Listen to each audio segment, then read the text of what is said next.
Europe finds itself shrouded in a dystopian atmosphere where a sense of horror permeates the air. This eerie feeling is not solely due to the ongoing war in Ukraine or the rampant inflation plaguing the continent.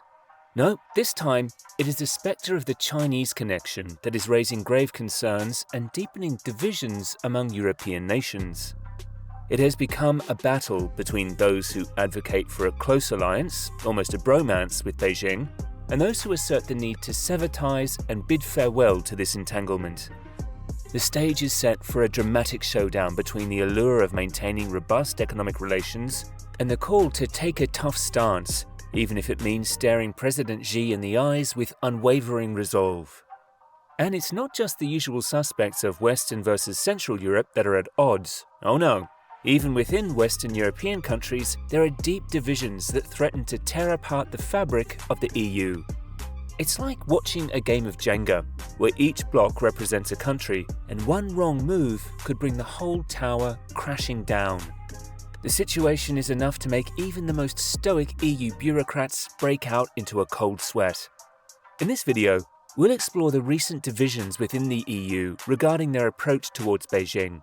We'll delve into the crucial question of what kind of relationship the EU should have with China and try to figure out who's right. Before we start, if you haven't already, please consider subscribing and ringing the bell. The European Union's stance on China has always been perplexing and ridden with complexities. On one hand, China holds a significant position as one of the EU's main trading partners, and vice versa. On the other hand, many European countries acknowledge the looming threat that China poses to what is often referred to as the liberal world order. Additionally, due to its role as Europe's primary security partner, European countries exhibit varying degrees of loyalty to the United States. Consequently, the EU's language concerning its relationship with China remains shrouded in ambiguity. In 2019, for instance, the EU described China as a partner, competitor, and systemic rival simultaneously. However, with escalating tensions between the United States and China's increasing influence in the European political sphere, the EU has felt compelled to formulate a more assertive China policy. The shift towards a more coherent approach began with European Commission President Ursula von der Leyen's late March speech, in which she advocated for de-risking without decoupling. In practice, this entails reducing Europe's reliance on China in strategically significant areas like batteries and semiconductors, while still maintaining diplomatic ties with Beijing. Talk about real diplomacy.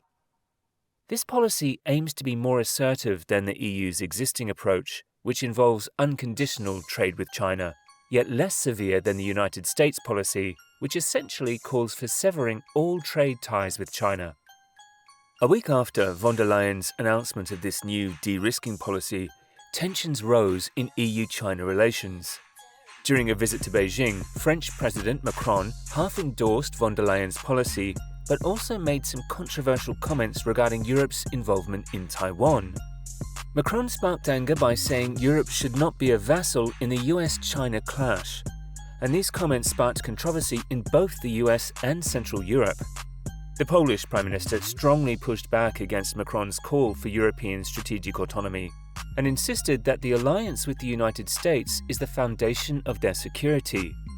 Meanwhile, the Lithuanian Foreign Minister warned that de-risking was only a quick fix and that the EU should consider decoupling.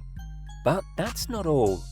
Days later, the EU's foreign policy chief, Joseph Borrell, highlighted the trade imbalances between the EU and China, comparing it to the pre-war trade deficit with Russia, and called for better access to China's internal market. He also advocated for a more hawkish stance on Taiwan and urged the EU to protect its internal market within WTO rules. Tensions escalated further when China's ambassador to France suggested that post-Soviet countries, including the Baltic states, do not have sovereignty under international law. This prompted a furious reaction from the Baltic states, not just towards China, but also toward Western European leaders who have been cozying up to Beijing. The divisions in EU-China relations were clear between Western and Central Europe, as well as within Western Europe itself.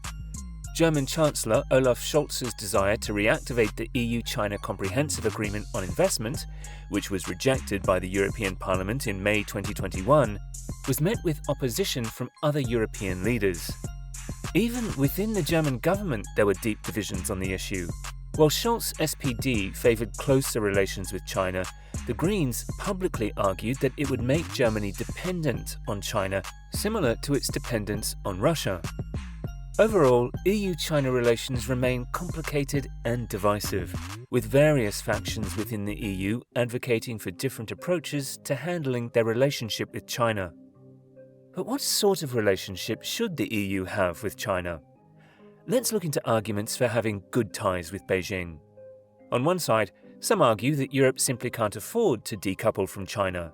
With China being the EU's largest trading partner, European companies depend on Chinese imports and exports to fuel their growth. The EU is already dealing with the disruption caused by Russia's energy supplies and the Biden administration's trade policies, which have hurt European companies. With less fiscal space than the US, Europe simply can't afford a full-on decoupling.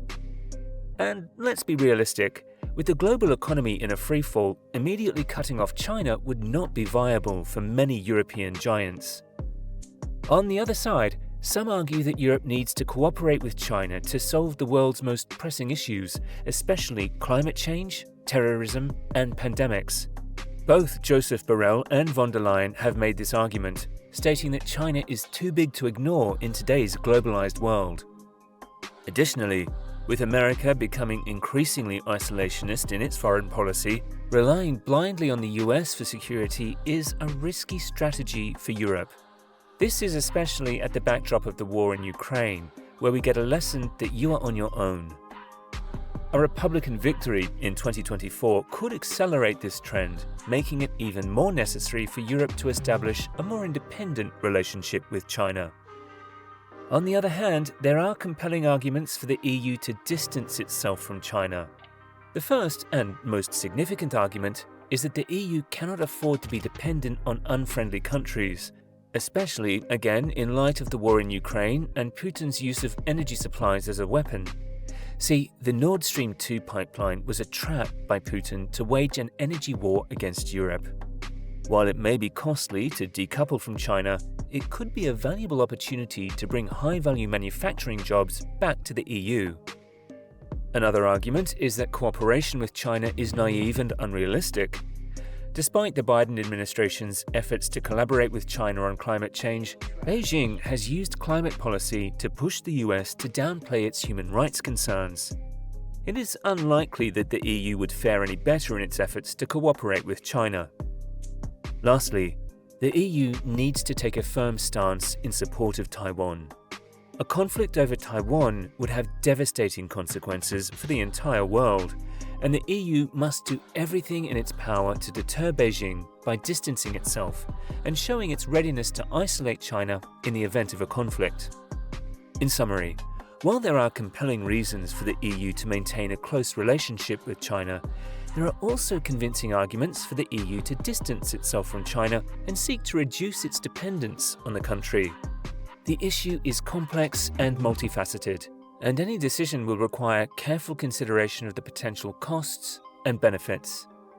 As tensions escalate and the pressure mounts on countries like Germany, France, Lithuania, and Poland, the European Union finds itself at a critical crossroads in shaping its China policy.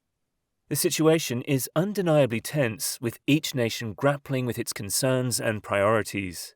The United States, driven by its strategy to contain China, adds another layer of complexity to the equation.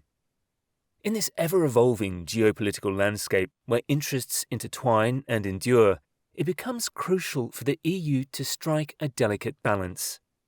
Neither should it embrace China with unreserved friendliness, nor detach itself entirely.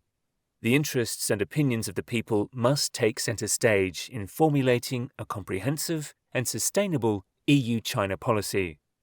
If you like our content, do subscribe to the channel and do let us know your thoughts in the comments.